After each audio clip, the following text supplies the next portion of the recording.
दोस्तों, peace deal के लिए अमेरिका और ईरान में एक बार फिर बातचीत हो रही है, लेकिन इस बार मध्यस्थ की भूमिका पाकिस्तान नहीं कतर निभा रहा है। कतर के बीच में आने से बातचीत से थोड़ी उम्मीद बंधी है और अमेरिका ईरान के बीच तनाव कुछ कम हुआ है, लेकिन क्या पीस डील हो पाएगी, इस पर अभी निश्चित रूप से कुछ नहीं कहा जा सकता।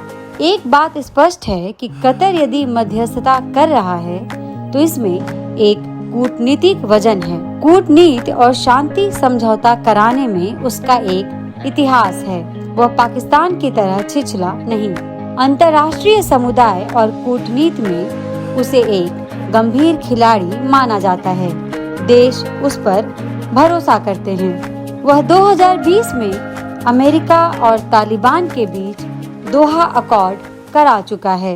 कतर के विदेश मंत्रालय के प्रवक्ता माजिद अल अंसारी ने मंगलवार को एक प्रेस कॉन्फ्रेंस में साफ कहा कि वह दोनों नेताओं के संपर्क में हैं। ईरान और अमेरिका के बीच किसी भी समझौते तक पहुंचने के लिए अभी और समय की जरूरत है। कतर लंबे समय से ईरान और अमेरिका के बीच एक अहम कूटनीतिक मध्यस्थ की भूमिका निभाता रहा है। 2010 के दशक से लेकर ईरान परमाणु समझौते और उसके बाद बढ़े तनाव के दौर में दोहा ने दोनों पक्षों के बीच अनौपचारिक संवाद चैनल बनाए रखने में मदद की। कतर ने कई बार कैदियों की अदला बदली, मानवीय बातचीत और बैक चैनल डिप्लोमेसी में अहम भूमिका निभाई है। अमेरिका के लिए कतर उसका रणनीतिक साझेदार भी है। वहीं ईरान के साथ भी उसके सीमित लेकिन स्थिर रिश्ते हैं। इसी संतुलित स्थिति ने कतर को क्षेत्रीय डिप्लोमेटिक ब्रिज बना दिया है। कतर के विदेश मंत्रालय के प्रवक्ता अल अंसारी ने कहा, हम पाकिस्तान के उस कूटनीतिक प्रयास का समर्थन करते हैं जिसने दोनों पक्षों को बातचीत के लिए एक साथ लाने और समाधान निकालने में गंभीरता दिखाई। हमें लगता है कि इस प्रक्रिया को पूरा होने में अभी और समय लगेगा।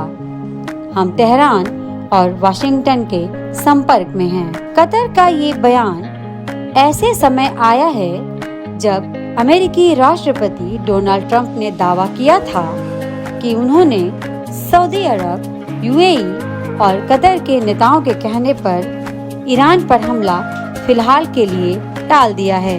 ट्रंप के मुताबिक खाड़ी देशों का मानना था कि बातचीत के जरिए एक ऐसा समझौता संभव है जो अमेरिका और क्षेत्रीय देशों दोनों के हित में बहुत स्वीकार्य हो सकता है। ट्रंप के इस बयान के बाद अंतर्राष्ट्रीय स्तर पर कई तरह की चर्चाएं शुरू हो गई हैं। माना जा रहा है कि अगर वाकई सैन्य कार्रवाई टली है तो इसके पीछे खाड़ी देशों की सक्रिय कूटनीतिक भूमिका और क्षेत्रीय स्थिरता बनाए रखने की कोशिशें बड़ी वजह हो सकती हैं। कतर के प्रवक्ता ने अपने बयान में ये भी कहा कि उनका मुख्य उद्देश्य क्षेत्र में किसी भी तरह की सैन्य तनाव की स्थिति को टालना है।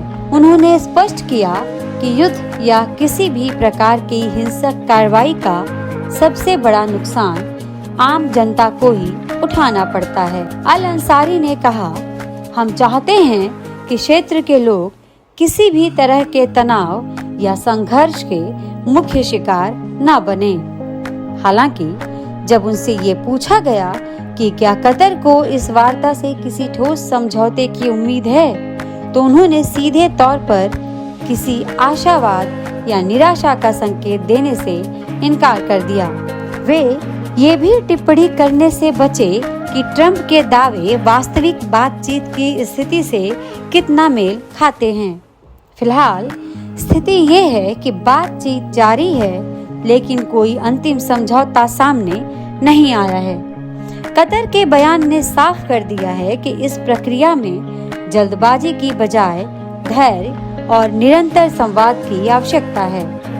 दोस्तों, हमारे इस वीडियो को लाइक, शेयर और चैनल को सब्सक्राइब जरूर करें। धन्यवाद।